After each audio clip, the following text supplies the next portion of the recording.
Je vais me présenter quand même, je suis le docteur Jean-Claude Casted, chef de pôle du pôle des spécialités chirurgicales, ici, au centre François-Xavier Michelet. Et c'est ce pôle qui est un pôle expérimentateur de la mise en place du DMP au CHU.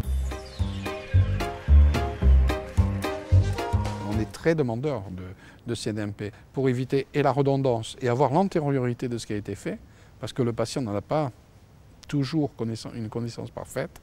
Il était important pour nous de pouvoir ouvrir cette porte vers ce carnet de santé électronique. Puisque je pense que ça peut, à terme peut-être supprimer, faire des économies de papier, d'améliorer la disponibilité, la rapidité de production des comptes rendus d'hospitalisation du patient.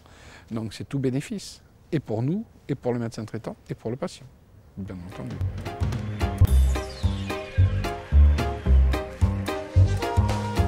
Pour le DMP, on ne demande pas à l'hôpital énormément de travail par rapport à ce qu'il fait. Ça ne modifie rien à nos pratiques de soins.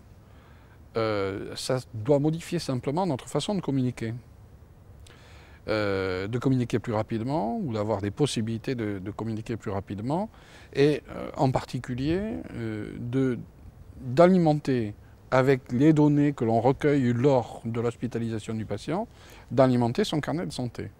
Le meilleur moyen pour ça, c'est le compte-rendu d'hospitalisation, puisqu'il est censé reprendre la totalité de son parcours lors de son hospitalisation. On a pris le parti, on fait d'envoyer de façon systématique tous les comptes rendus d'hospitalisation, de manière, même si les patients n'ont pas ouvert le DMP, en sachant qu'ils sont bloqués à l'hôpital, dans un serveur informatique, dans un entrepôt qui fait l'interface entre l'hôpital et DMP Aquitaine.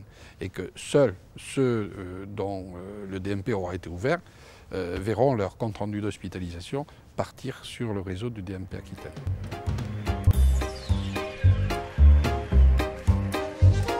Écoutez, pour nous, j'espère que ça va...